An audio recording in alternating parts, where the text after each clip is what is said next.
Oke, ya. Baik, maaf ya, ada ini belajar dulu, sama nggak nge-zoom soalnya. Oke, teman-teman, langsung ya. Jadi ada yang bertanya apa itu saham? Saham merupakan satu di antara instrumen pasar uang yang paling populer, ya. Dan ini teman-teman perlu pahami bahwa saham itu definisinya adalah tanda atau bukti penyertaan modal seseorang atau pihak badan usaha, ya. Jadi bisa seseorang atau badan usaha ke suatu perusahaan atau perseroan terbatas, gitu ya. Nah, jika seseorang atau badan usaha itu sudah menyertakan modal ke suatu perusahaan, maka dia dan mereka itu bisa mengklaim atas pendapatan perusahaan, klaim untuk aset, dan berhak hadir dalam rapat umum pemegang saham. Jadi kalau teman-teman nanti beli saham, katakan beli saham BBCA, Bank BCA gitu ya, kalau udah waktunya RUPS pasti dikasih tahu dan boleh datang di acara mereka gitu. Kemudian, nah ini dia. Ya, jadi saham itu adalah instrumen finansial atau surat berharga yang menjadi bukti bagian kepemilikan sebuah perusahaan. Jadi saham ini satu di antaranya dari yang namanya paper asset, ya.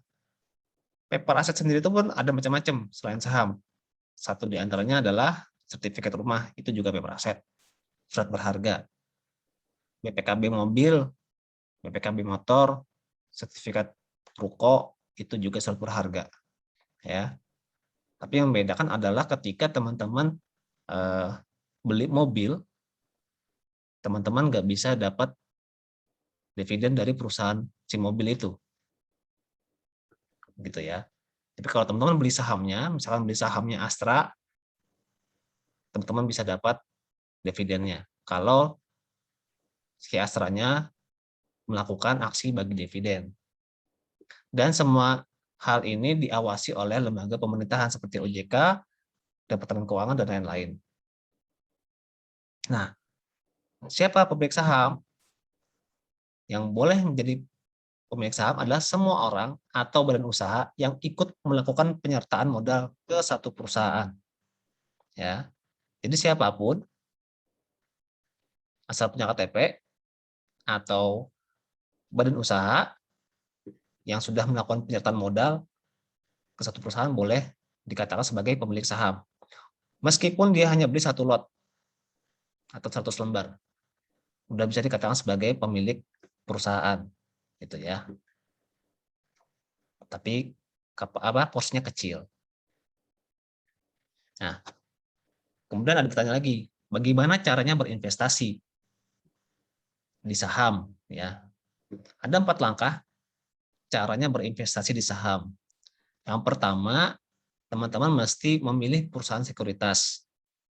Ya, jadi ini adalah perusahaan sekuritas ini adalah perusahaan yang sebagai penyambung antara seseorang sama bursa efek.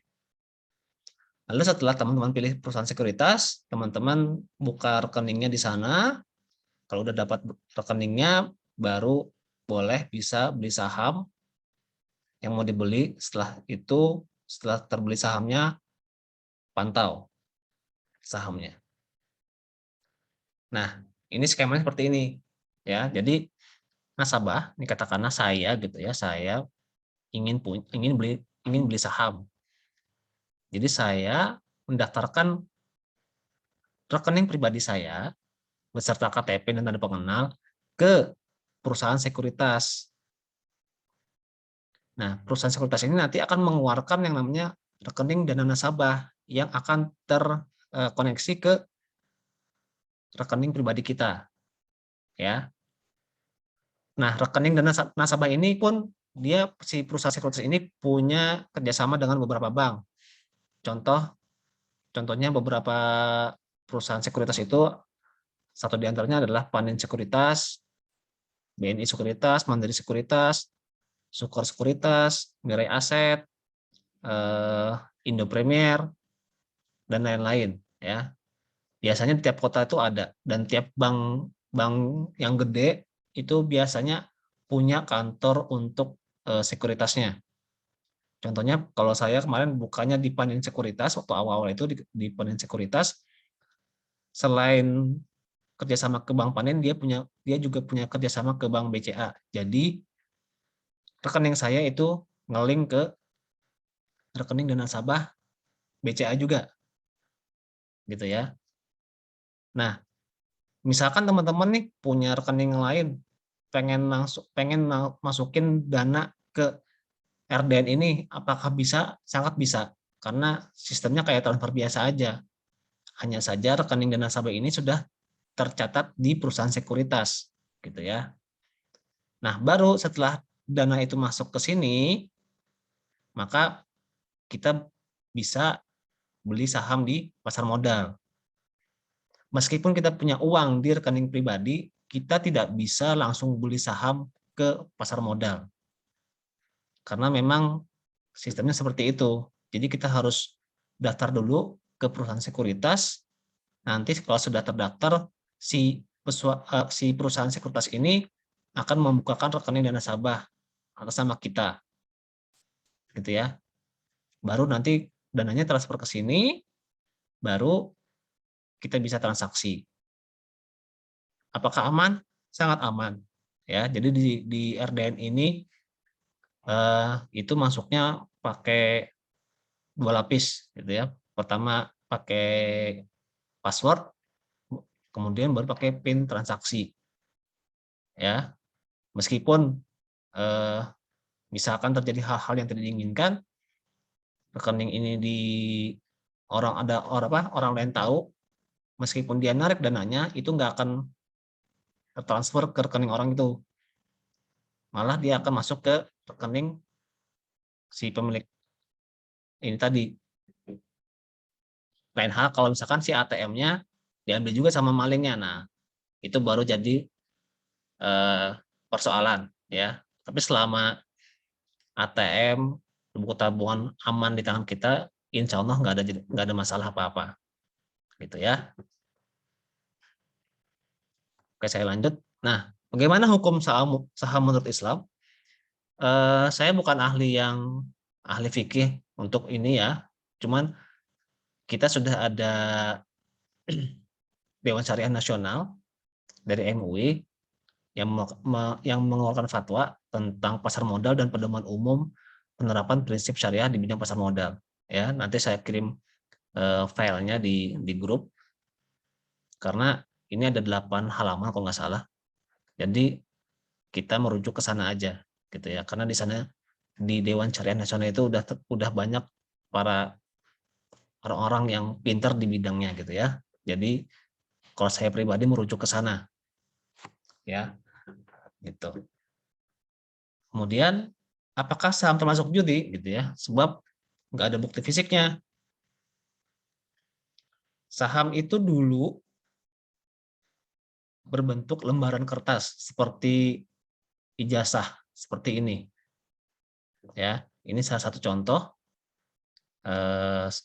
saham dalam bentuk fisik, ya. Jadi setiap orang yang beli saham di broker atau perusahaan sekuritas akan mendapatkan seperti ini. Nggak jarang banyak kita temui berita-berita seorang anak atau cucunya nemuin satu ring sertifikat seperti ini, pas dicek, oh ternyata ini saham, dan ternyata masih laku, gitu loh. Dan dibawa ke bursa efek dan bisa dijual, ya, bisa dijual dengan catatan perusahaannya masih ada, ya. Lain cerita kalau misalkan lembaran sahamnya ini masih ada tapi perusahaannya udah tidak ada atau tidak diakui lagi oleh bursa efek. Nah, itu jadi persoalan. Tapi kalau tanya apakah saham itu ada bukti fisiknya, ada seperti ini. Nah, karena dulu masih sedikit yang beli saham, masih bisa dicetak, ya. Ini kan pakai kertas nih. Nah, seiring perkembangan zaman, ya, udah ditemukan internet dan semakin kencang internetnya sekarang ini, dan juga yang jadi investor yang masuk ke bursa efek itu juga banyak, maka sistemnya pun berubah. Jadi bukti fisiknya melalui email seperti ini. Ya, ini punya saya, teman-teman lihat, ini bukti saya membeli saham-saham di tanggal 8 November kemarin. Ya. Ini menjadi bukti bahwa saya punya saham ada 14 ya seginilah saya belinya gitu ya. Jadi apakah saham ada bukti, ada bentuk fisiknya? Ya ada dulu. Tapi karena seiring perkembangan zaman ikut berubah juga. Ya, karena untuk kemaslahatan orang banyak. Gak mungkin kalau sekarang ada jutaan investor beli saham ngantri gitu ya. Teman-teman kalau ngantri di bank aja berjam-jam pasti udah ngamuk-ngamuk gitu kan. Apalagi ini yang transaksinya hitungan menit. Kalau nunggu berjam-jam kayaknya wah, itu perusahaan sekuritas pasti akan ditinggalkan para nasabahnya. Kemudian selanjutnya, berapa minimal pembelian saham? Ya, minimalnya beli atau jual itu satu lot. Satu lot itu sama dengan 100 lembar. Tidak boleh jual setengah lot atau seperempat lot, itu nggak boleh. Ya, sama halnya kita kayak beli kangkung lah di pasar gitu ya. Nggak bisa kita beli cuma satu batang, pasti belinya satu ikat, ya kan? Nah, kayak gitu juga di pasar saham. Minimal beli atau jual satu lot. Oke, lanjut. Sebentar saya cek chat dulu. Oke. Kemudian ada pertanyaan, apa keuntungan dan kerugian berinvestasi di saham? Oke. Sebenarnya pertanyaannya kerugian nggak ada ya. Kemarin itu tanyanya keuntungan aja. Nah, tapi kita harus pahami bahwa saham ini adalah investasi yang namanya investasi pasti ada risikonya. Jadi kita perlu tahu juga keuntungan dan resiko-resikonya. Nah, keuntungan saham itu ada dua. Yang pertama dividen. Dividen itu pembagian keuntungan yang diberikan perusahaan dan berasal dari keuntungan yang dihasilkan perusahaan.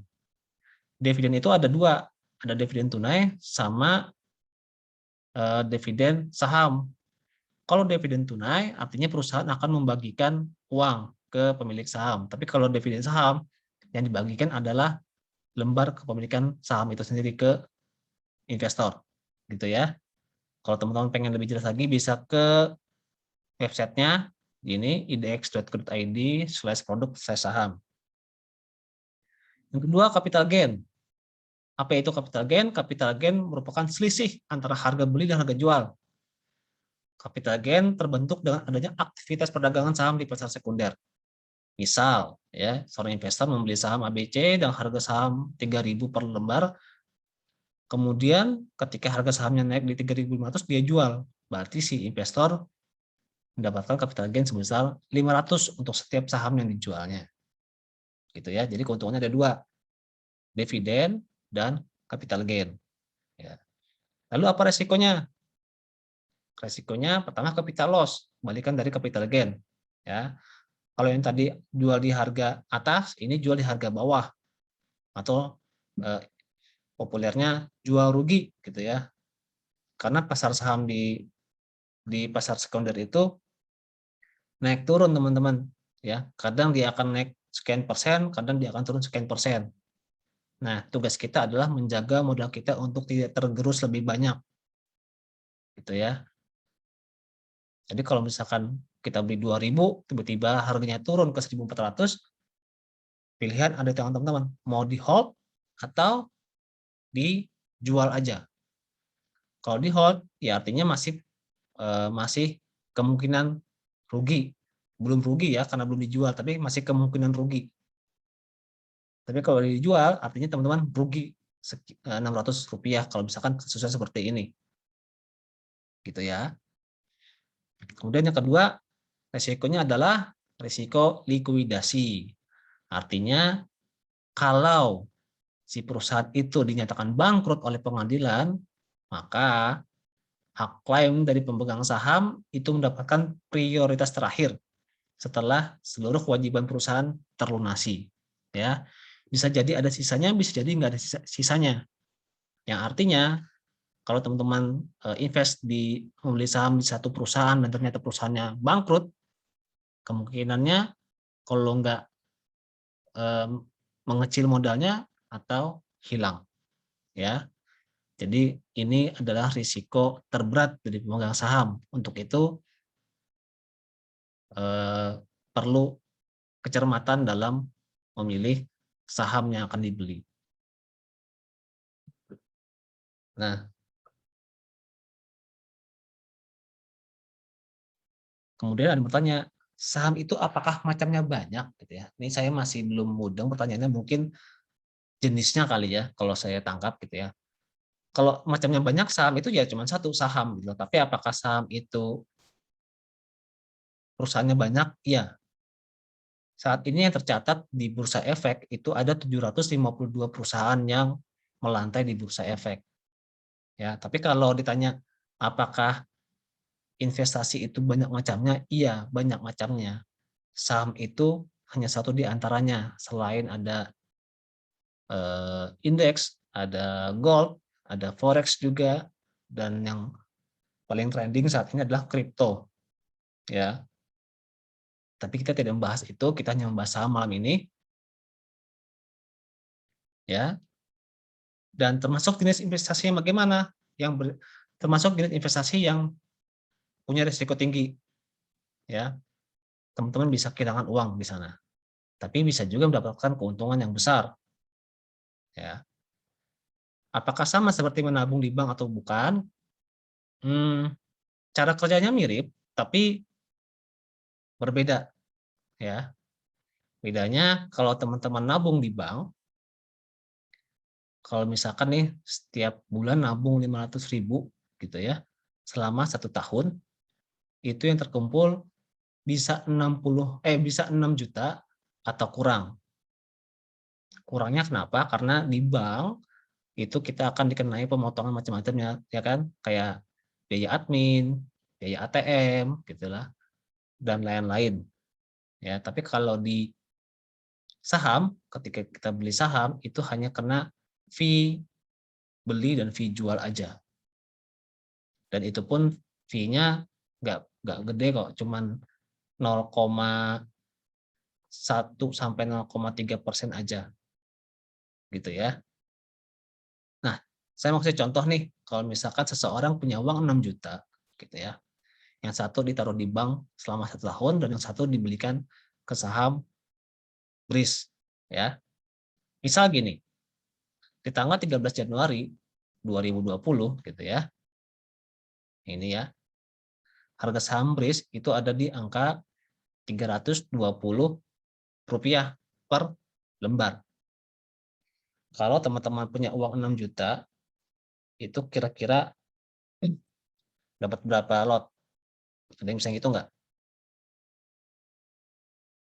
Coba chat aja jawab di kolom chat. Kalau punya uang 6 juta, beli saham BRIS, BRI Syariah, di harga Rp320 per lembar nih ya, Rp320. Kira-kira dapat berapa lembar?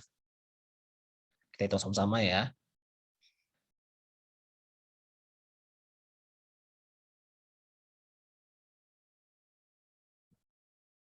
Dapatnya sekitar 187. Oh ya, betul. Ya, 187 lembar. Oke, betul, Mbak. Sip. Udah paham ya? Nah, kira-kira nih, kalau didiamkan setahun kemudian, jadi berapa duitnya yang 6 juta tadi? Nah, ini ya, 13 Januari, harganya di Rp3.770.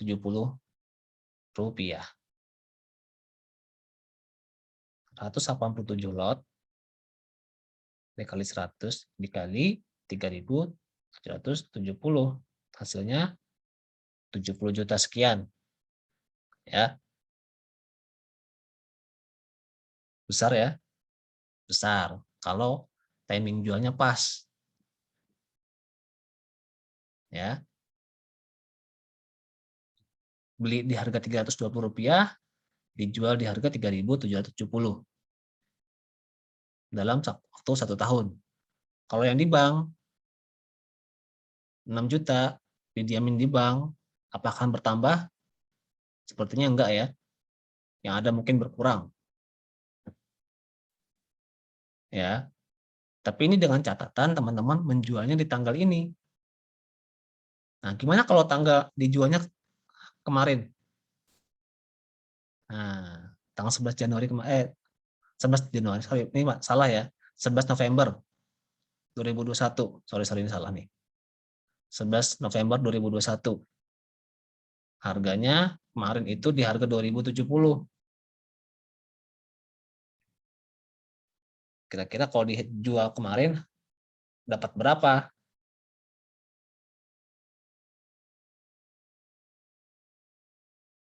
Ternyata dapatnya 38 juta sekian ya. Masih mending daripada teman-teman taruh di deposito. Tapi tetap ya, yang menjadi patokan adalah waktu atau timing kita menjual. Kalau menjualnya kemarin dapatnya 38 juta, tapi kalau menjualnya tanggal 13 Januari kemarin dapatnya 70 juta, hampir separuh, ya kan? Nah, begitu menggiurkan, ya sangat menggiurkan, tapi ingat risikonya. Ingat risikonya, ya. Duit teman-teman bisa hilang. Nah, kemudian ada yang bertanya lagi, minimal butuh berapa dana untuk berinvestasi di saham? Harga saham yang paling murah itu ada di angka Rp50. Ya, Rp50. Kalau beli satu lot itu perlu dana cuman Rp5.000. Murah ya. Apakah ada sahamnya? Ada. Saya punya sahamnya yang Rp50. Saya nabung di situ. Saya nyicil di situ. Gitu ya. Kemudian, bagaimana memilih saham yang menguntungkan? Nah, ini salah satunya adalah membeli saham perusahaan yang sehat dengan ciri-cirinya sebagai berikut.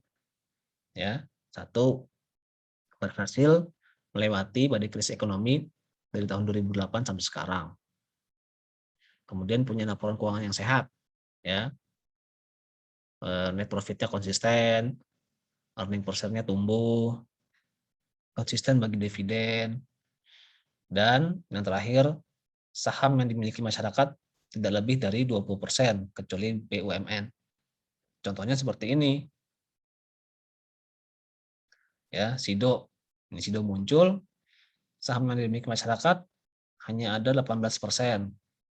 Ucit ini produknya wanita ya. Produknya Charm, pembalut. Ini yang dimiliki oleh masyarakat cuma 19,68%. Kenapa tidak boleh lebih dari 20%? Karena kalau semakin banyak dimiliki oleh masyarakat, biasanya perusahaannya tuh rada-rada apa ya, bisa dipermainkan lah, gitu ya. Nah, saham riba bukan, saham bukan riba, ya, saham bukan riba. Karena contohnya gini aja, ini kan kita perusahaan, kita ngomongnya warung bubur deh, misalkan nih teman-teman punya usaha warung bubur, warung buburnya berkembang dengan pesat, yang tadinya modal cuma 5 juta, 5 tahun kemudian berkembang nih punya cabang di mana-mana, yang artinya modalnya pun bertambah besar, keuntungannya pun bertambah besar. Lalu apakah dengan bertambah besar modal dan keuntungan itu disebut riba? Tentunya bukan, ya kan? Karena kenaikan harga saham itu dipengaruhi oleh kinerja si perusahaan itu sendiri, ya. Jadi saham itu bukan riba. Apa tips aman untuk pemula yang baru terjun di dunia saham? Satu, pahami resikonya. Ya, seperti yang sudah saya bilang tadi, resikonya ada dua, ya kan? Capital loss sama likuidasi. Kemudian yang kedua, gunakan uang nganggur bukan uang dapur, ya. Yang artinya kalau misalkan teman-teman berinvestasi menggunakan uang nganggur dan katakanlah hilang, ya, entah itu investasi investasi apapun, entah itu ke usaha teman, keluarga atau apapun hilang, maka teman-teman nggak pusing gitu loh, nggak sedih, nggak nangis di pojokan, nggak stres, karena itu uang nganggur, bukan uang dapur gitu, bukan uang yang panas, yang kayak pinjaman gitu ya, demi untuk bisa ikutan mendapatkan profit di pasar modal terus ngutang, sebaiknya itu dihindari ya. Jadi gunakan uang nganggur, bukan uang dapur. Kemudian gunakan modal minimal. Nah, kalau kita ngomongin soal modal minimal, setiap orang pasti berbeda-beda. Ada yang bilang minimalnya 100.000, ada yang bilang minimalnya itu 1 juta, ada yang bilang minimal itu 10 juta ya. Jadi sesuaikan dengan psikologis masing-masing. Kemudian yang terakhir adalah mau belajar open mind, praktek sambil cari style masing-masing. Karena setiap orang pasti beda. Setiap orang pasti punya kesibukan masing-masing, punya gaya yang berbeda dalam berinvestasi. Ya, apalagi di pasar saham. Kapan saatnya yang tepat untuk beli saham? Ya, ketika muncul sinyal beli atau pada saat harga sahamnya mau naik, gitu ya. Dan yang utama ada duitnya untuk beli sahamnya, gitu ya. Jadi kenapa saya beli saham BRI Syariah? Karena saya tahu itu bakalan naik dari beberapa indikator, gitu ya. Dan kalau kita ngomong indikator nggak bisa di sekarang karena pembahasannya agak panjang, gitu ya. Jadi itu akan dibahas di kelas lanjutan. Kemudian ada yang bertanya gini, cara sistem sahamnya apakah kayak seperti dunia MLM atau kripto? Tidak sama, ya. Saham dan MLM itu dua hal yang berbeda, ya. Tapi kalau saham dan kripto apakah sama? Hampir sama. Ada chartnya juga, ada grafiknya juga. Tapi buat saya pribadi berbeda juga antara kripto dan saham, ya. Karena di saham kita nggak perlu presentasi produk, kita nggak perlu presentasi perusahaan, kita nggak perlu presentasi peluangnya, gitu ya. Kita tinggal buka rekening dana nasabah, lalu masukin dananya di rekening dana nasabah tersebut, beli, semudah itu. Tapi ingat lagi resikonya ya. Dan misalkan kalau mau investasi, tunggu rate update atau tunggu harga beli. Kalau saya nunggu sinyal beli. Gimana taunya? Yaitu belajar lagi, ya. Karena eh, untuk memahami dunia saham tidak cukup dengan satu malam, ya. Teman-teman perlu belajar perlahan-lahan. Dan ini salah satunya caranya teman-teman untuk mengenal dunia saham seperti apa. Nah, kemudian untuk berinvestasi di saham, bagaimana saham itu bisa menguntungkan kita? Apakah harus hold jangka panjang atau ada trik khusus supaya bisa untung dalam jangka pendek? Pengennya instan. Oke, kalau teman-teman sebagai investor, kalau kita ngomong investasi, kuncinya adalah sabar. Sabar, ya. Tapi kalau pengen jangka pendek, apakah bisa? Bisa, tapi harus trading, harus setiap hari mantengin chart, mantengin laptop ataupun handphone. Karena pergerakan harga itu cepat, bisa naik, bisa turun. Ya, untuk saham-saham tertentu ada yang cepat, tapi ada juga yang lambat. Ya, ada yang untuk naik 2% aja itu beratnya minta ampun gitu ya. Tapi ada juga yang bisa naik sampai puluhan persen dalam satu hari. Tapi ada juga yang bisa turun puluhan persen dalam satu hari, ada. Sekali lagi, di sini resikonya juga tinggi, tapi keuntungannya juga tinggi. Kalau untuk investor atau menjadi investor, teman-teman harus sabar kuncinya. Ya, itu.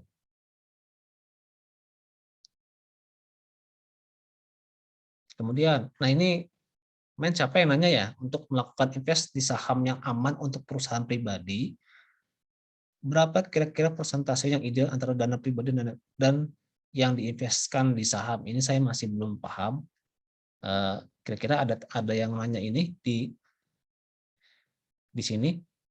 Ada nggak orangnya ya? Mbak siapa ya mana ya nanya ya?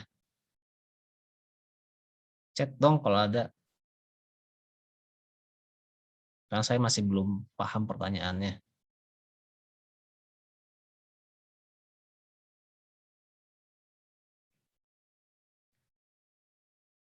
Nah, kalau bicara tentang persentase ideal, kita tidak bisa menyamaratakan ya antara individu yang satu dengan individu yang lain gitu ya kalau dalam berinvestasi, karena bisa jadi gini, si A dia berani menyisihkan 50% pendapatannya untuk investasi di saham, tapi ada juga yang hanya berani 5% dari pendapatannya untuk belanja saham gitu ya, karena tiap orang tuh punya skala prioritas masing-masing, jadi tidak ada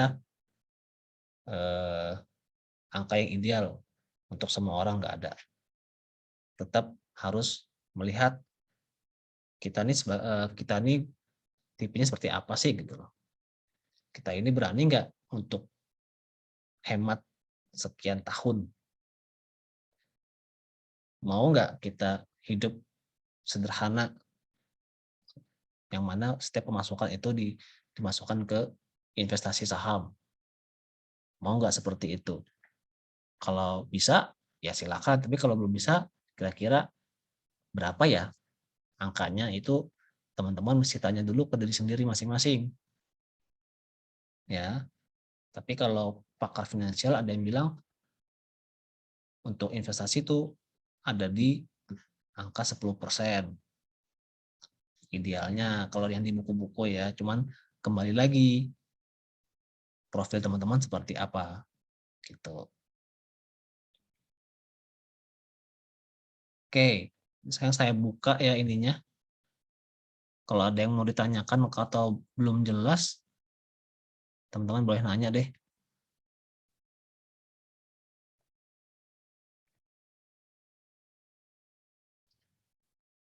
Belum saya mute ya.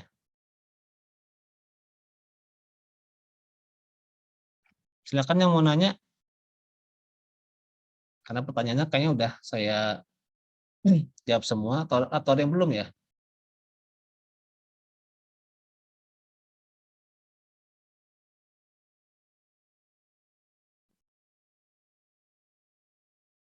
Oke nih, pertanyaan terakhir ada, untuk pemula apa yang harus dipelajari dulu untuk investasi di saham? Yang pertama, kenali dulu risikonya ya. Kenali dulu risikonya seperti apa. Oke, ada yang mau bertanya atau mau diskusi? Saya persilahkan, boleh.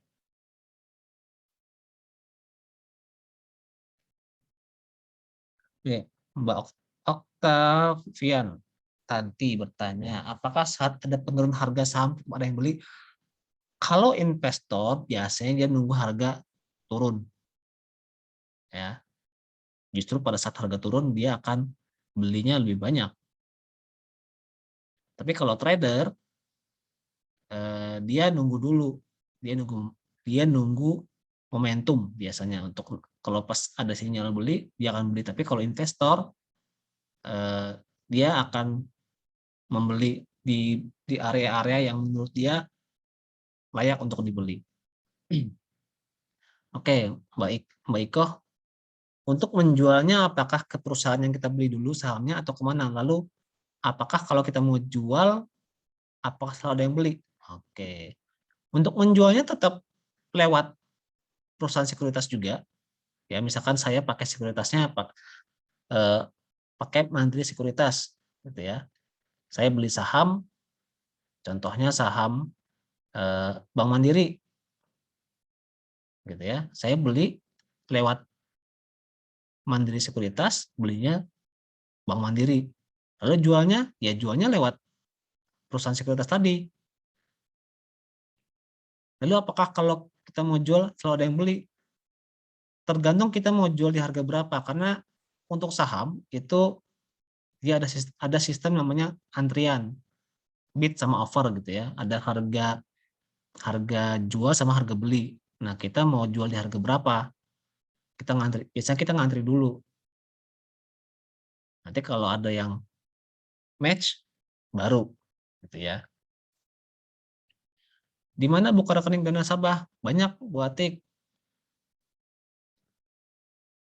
Bisa di Mandiri Sekuritas, bisa di BNI Sekuritas, atau di Pandiri Sekuritas, ada di Mirai Aset, ada di Sukor Sekuritas, ada di Indo Premier. Banyak kok, teman-teman bisa cek daftar perusahaan sekuritas yang terdaftar di Bursa Efek, bisa di googling ya. Tapi yang saya tahu, yang saya pakai itu Mirai Aset, Pandiri Sekuritas, Indo Premier, sama Sukor Sekuritas. Ada 4 yang saya pakai. Lalu apakah dana yang di RDN bisa kita tarik kembali? Sangat bisa, sangat bisa. Kalau lewat aplikasi Ajaib gitu gimana Bang? Oh itu juga sama, itu juga salah satu perusahaan sekuritas Ajaib, Bibit kalau nggak salah juga itu juga perusahaan sekuritas. Itu juga bisa dan kemudahannya online ya, itu.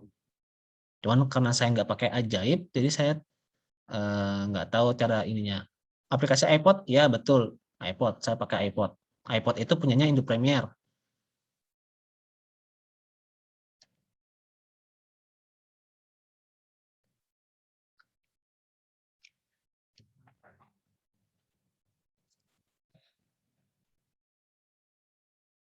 Nah, kalau untuk melihat sinyalnya itu ada pembahasannya lebih lanjut karena apa ya, agak sedikit ngomongin soal teknikal juga analisanya gitu ya.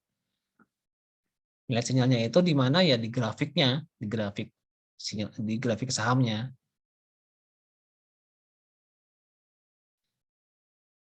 Aplikasi apa saja yang bisa untuk buka rekening RDN, Mas?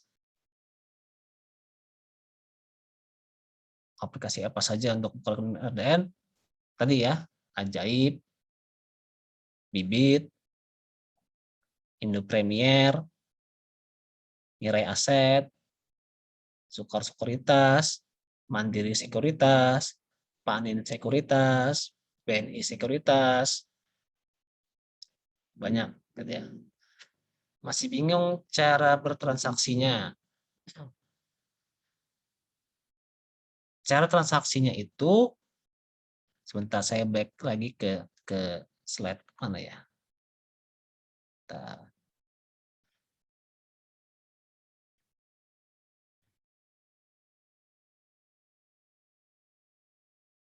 Nah, ini ya. Transaksinya itu di sini, Mbak, di rekening dana nasabah yang dikeluarkan oleh si perusahaan sekuritas. Saya ambil contoh Panin Sekuritas saya. Misalkan nih Bapak A gitu ya, pengen beli saham. Si Bapak A ini pergi ke perusahaan sekuritas namanya Panin Sekuritas. Oleh pihak Panin, si Bapak ini suruh mendaftar, mengisi formulir dan menyerahkan KTP dan eh, rekening pribadi. Biasanya setiap perusahaan sekuritas itu punya daftar rekening yang dia kerjasama gitu dengan bank-bank yang ada di Indonesia. Kalau Panin, dia kerjasamanya sama Bank Panin dan Bank BCA sama Mandiri. Nah, kebetulan si bapak ini punya rekening pribadi dari Bank BCA, ya. Jadi didaftarkanlah ke sekuritas. Lalu sekuritas ini membuatkan yang namanya rekening dana nasabah, yang mana biasanya banknya sama. Kalau si nasabah tuh BCA, maka dibukakannya Bank BCA. Rekeningnya gue rekening BCA, gitu ya. Nah, kalau rekening dana nasabahnya ini masih kosong, itu belum bisa untuk beli saham. kecuali si Bapak A mentransfer sejumlah uang ke rekening dana nasabah. Setelah terisi, katakanlah ada duit 5 juta di sini, barulah si Bapak A bisa membeli saham di pasar modal atau di bursa efek. Kalau dana nasabahnya kosong, ya nggak bisa beli apa-apa. Jadi dia mesti diisi dulu. Ditransfer dari mana? Bisa ditransfer dari tabungan pribadi atau dari rekening bank mana saja. Ya, mau dari BRI, Mandiri, BNI, BSM, gitu ya. Di bank manapun bisa untuk mentransfer uang ke RDN ini. Baru setelah ini terisi, si Bapak A bisa membeli atau bertransaksi saham di pasar modal. Gitu Mbak Octavian.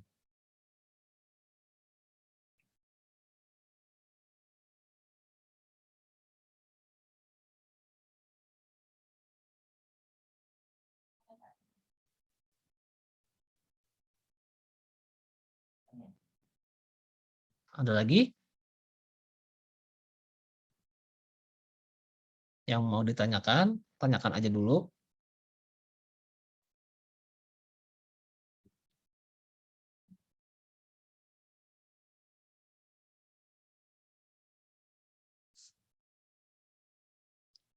Pasar modalnya ada di mana, Mas? Di Bursa Efek di Jakarta.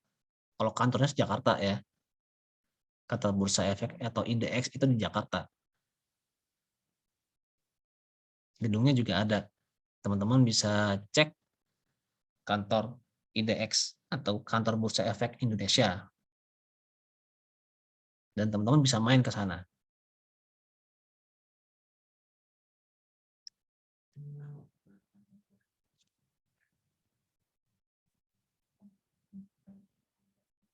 Mau ngobrol juga boleh. Silakan aja, nggak apa-apa.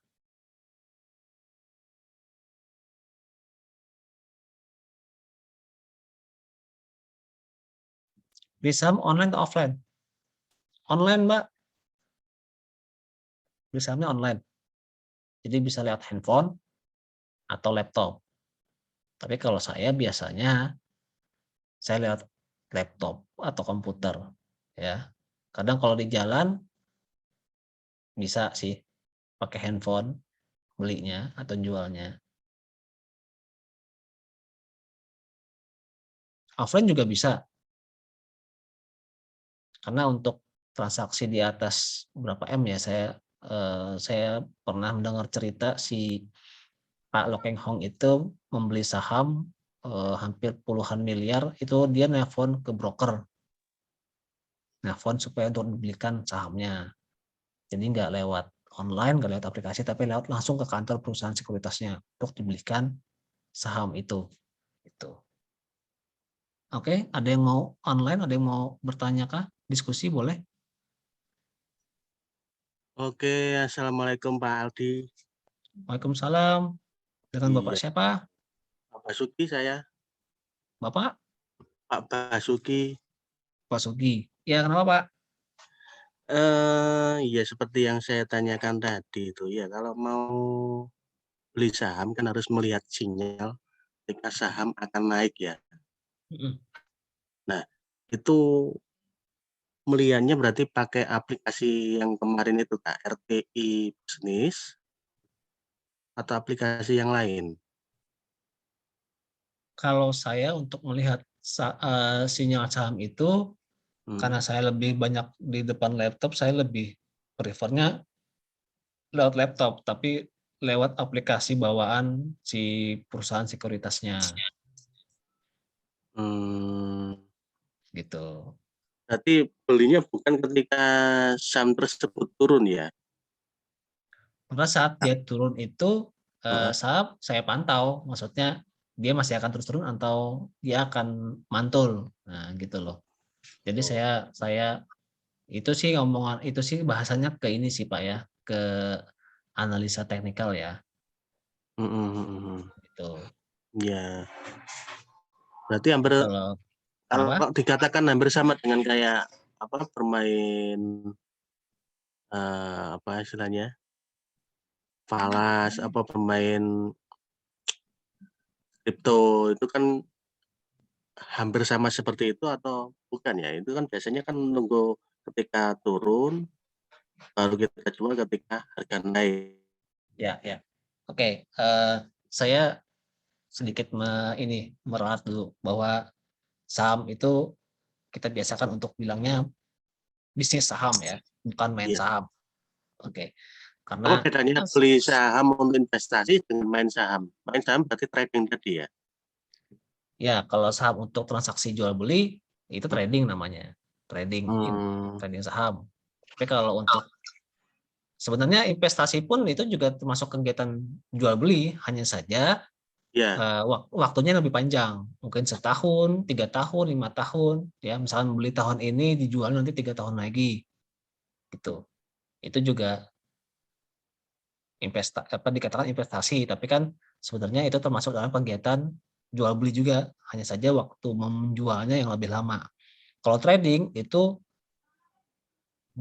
beli pagi jual sore atau beli pagi jual siang atau dalam hitungan 5 menit sekali dia keluar masuk gitu ya, beli jual beli jual beli jual. Nah, itu trading, Pak. Oh gitu. Nah, Heeh, kalau yang Pak Aldi alamin yang selama ini mungkin sudah expert di bidangnya ya. heeh, Nah, itu kira-kira kalau investasi katakanlah mungkin dalam jangka 1 tahun, 2 tahun ataupun 3 tahun itu ya, mhm, itu kalau saham tersebut nantinya anjlok, ya, berarti kan kita ada kemungkinan rugi, mengalami kerugian kan ya. betul. Selain kerugian, keuntungan yang lain apa? Apa ya memang benar-benar kita rugi? Kalau si saham atau sorry, kalau perusahaannya itu rutin bagi dividen, tapi Mungkin dapat harga saham dividen itu ya.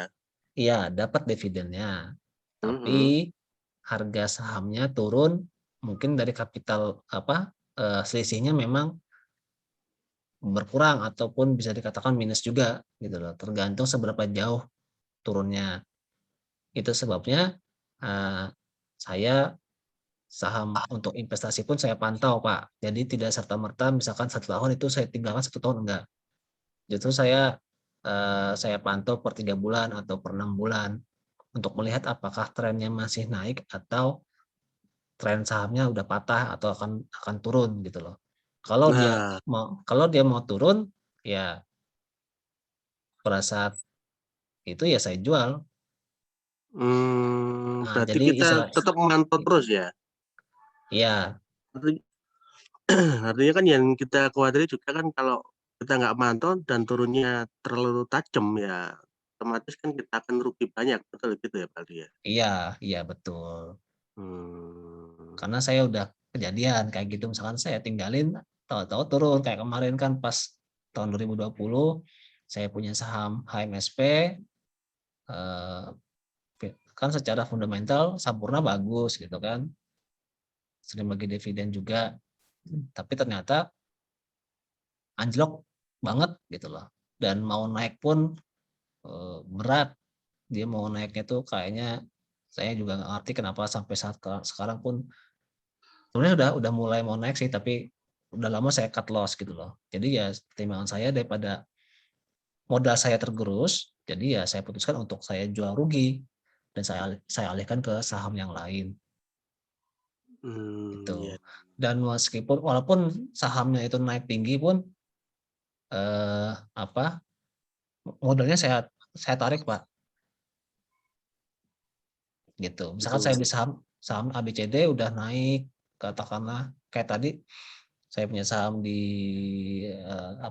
MDKA udah udah 100% lebih saya udah punya profitnya, itu modalnya saya tarik. Sebagian sahamnya saya jual untuk saya belikan ke saham yang lain. Jadi yang saya tinggal itu profitnya aja gitu. Oh, iya iya iya, Jadi ya strategi sih macam-macam ya. betul. Mau di hold panjang pun nggak apa-apa, atau mau ditarik sebagian modalnya juga boleh. Gitu. Jadi Cuman ya itu ya, kalau kita hold panjang kita nggak tahu turun ya tahu-tahu anjlok ya ya hamsong gitu. jadinya. Iya. Makanya kalau beli saham, belilah saham-saham yang kita familiar gitu loh. Misalkan Bapak di rumah, Bapak ngerokok nggak? Kebetulan tidak. Oh tidak, oke bagus. Kalau misalkan nih sering makan Indomie gitu ya, ya bisa mulai dari situ gitu ya, beli saham Indofood atau Indomie gitu ya, atau yang ibu-ibu pakai produk wanita gitu ya. Ada nggak perusahaannya yang melantai di bursa saham, bisa dibeli sahamnya. Jadi kita nggak apa ya, nggak hilang blas gitu aja tentang sahamnya. Jadi pada saat kita punya produknya, kita ingat oh kita punya saham di sini nih, pantau, pantau, pantau gitu loh. Jangan sampai kita beli saham yang kita nggak tahu produknya apa. Betul, Gitu. betul, betul. Dan sampai pas kita beli saham ternyata usahanya ini produksi miras kan gitu. Nah iya. Nah, atau misalkan oh saya pemakai ini kartu XL, wah bisa dimulai dari situ. Gitu. Tapi kalau menurut Pak Aldi itu yang pernah saya dengar sih kira-kira kan ada ya mungkin pelaku ekonomi yang memang yang seperti yang kemarin pernah di-share videonya sama Pak Pondra itu, Ya. ya kan ada pelaku ekonomi yang memang mungkin istilahnya apa ya, untuk menjelekkan suatu perusahaan yang mungkin sudah Hmm, bagus ya, hmm. kayak semacam black campaign itu, jadi supaya nilai sahamnya anjlok kan ada ya yang seperti itu. Kalau itu Nah ada itu yang Pak. Dan kita khawatirkan kan yang seperti itu itu kan. itu sebenarnya hampir di seluruh bagian dunia ada oknumnya. Iya, oknum yang memang Nah, mempermainkan itu kan, makanya kita kita kalau kita kata ya kita pemain-pemain sih kelas teri, ya mestinya kalah dengan yang pemain kita paus-paus bilangnya itu kan.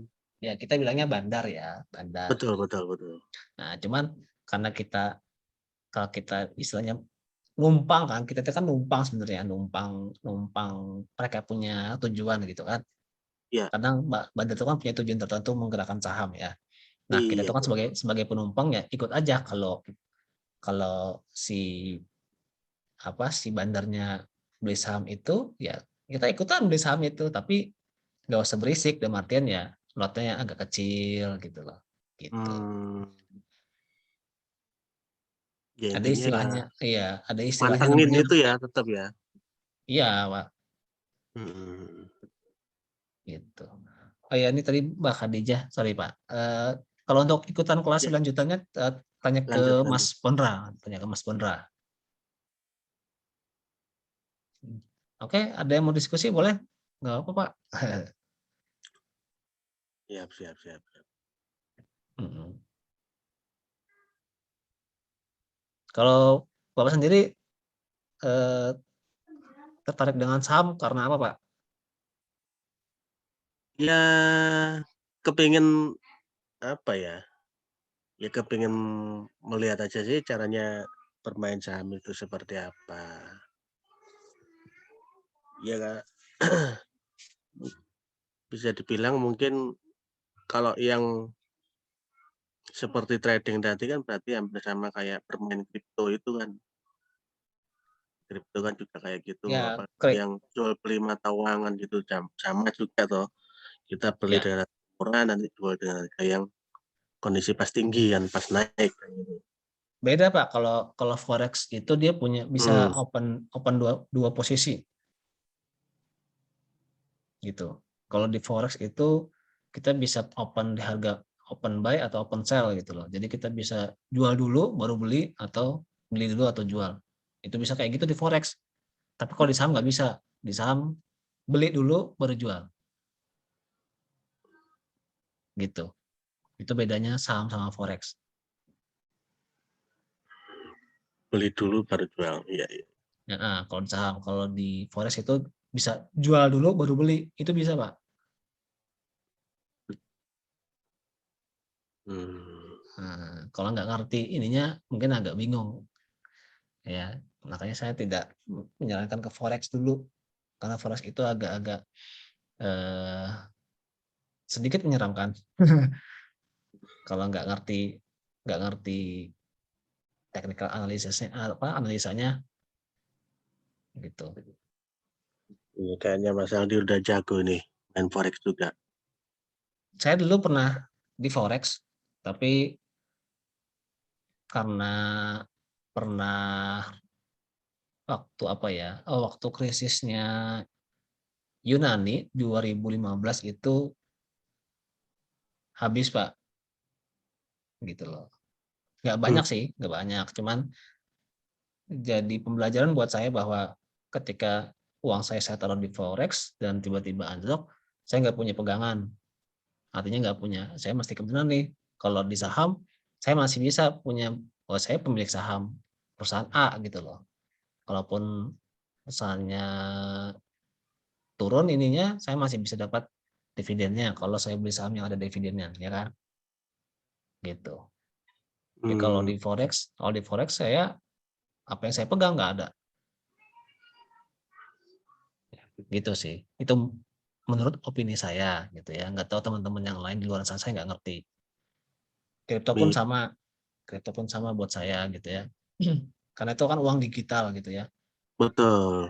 Uang Iya, digital. saya sendiri juga pernah sih bermain kripto juga, tapi ya itu kalau sudah anjlok ya dong turunnya Nah, setengah mati, betul.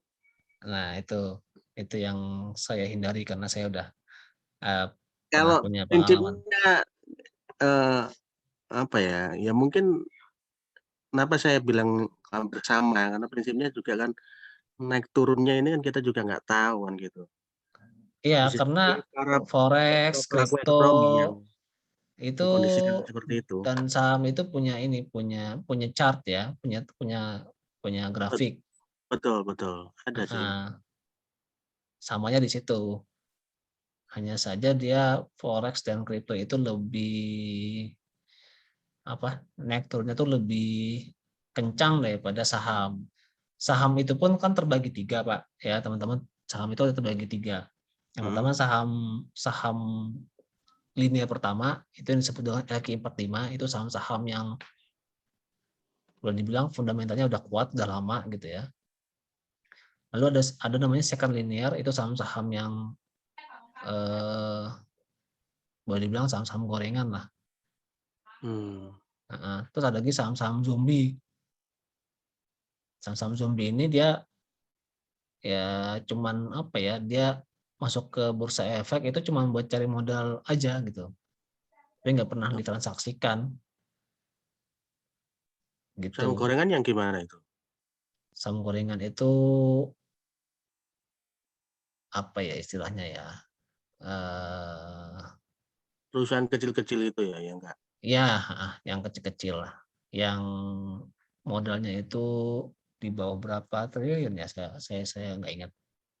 Hmm. Intinya di luar RQ45 lah Hmm. gitu. Pak Edi, maaf ini berarti Pak Edi ini dari orang ekonomi berarti Pak. Enggak, Pak. Background saya komunikasi malah. Oh, background komunikasi. Iya, saya lulusan Vkom Unpad. Hmm. Siap, siap. Gitu. Oke. Kalau untuk di kelas lanjutan itu kita nanti saya akan ngasih materinya ini sih, satu beli saham apa gitu kan, cara men-screening saham, cara saya gitu ya, maksudnya yang udah pernah saya lakukan Hmm. tanpa harus ikut forum-forum apapun gitu ya, Iya, iya, iya. gitu. Kemudian eh, kapan belinya, kapan waktu jualnya gitu. Kalau saat ini yang sudah diambil Pak Edi itu saham apa kira-kira yang menurut Pak Edi masih bagus itu? Untuk apa nih, Pak? Untuk investasi atau untuk trading? Kalau untuk investasi, Kalau investasi, ya saham-saham bank itu bagus, BBCA itu big bank lah, big bank itu ada 4 kan, BCA, Mandiri, BNI, BRI itu beberapa investor senior itu pasti punya tuh untuk investasi di sana karena BCA itu apa ya istilahnya uang gedenya lah, gitu. Istilahnya itu yang dijaga oleh pemerintah. oh gitu. Iya, 4 bank itu yang dijaga pemerintah. Jangan sampai harganya anjlok. Oh, jadi Heeh. lebih safe bermain di situ ya? Iya, tapi karena kapitalisasinya besar, dia memang agak lambat, nggak bisa untuk dipakai untuk trading. Kalau untuk investasi masih memungkinkan. Hmm, Itu. ya ya ya. Terus kalau mau lihat saham apa lagi ya mungkin bisa GJTL bisa, gaji tunggal itu Gajah bisa. Tunggal. Ya, Sido juga bagus gitu. Oke oke oke. Oke, ada lagi? Oke, Pak Adi, Ya, makasih banyak Pak diskusinya. Itu banyak ya teman. Heeh. punya juga. Oke, supaya nggak kemalaman aja sih. Makasih ya teman-teman udah Ya, nyimak terima kalau kasih, terima kasih. ya udah nyimak kalau masih maaf kalau misalkan belepotan kecepatan nggak apa-apa nanti di grup bisa ditanya lagi. Kalau untuk kelas lanjutannya itu nanti bisa tanya ke Mas Pondra ya. Jadi mungkin di sana kita akan bicara apa materinya tentang bagaimana screening saham ya, kita mau beli saham apa, terus kapan belinya, kapan jualnya gitu. Terus terus kapan apa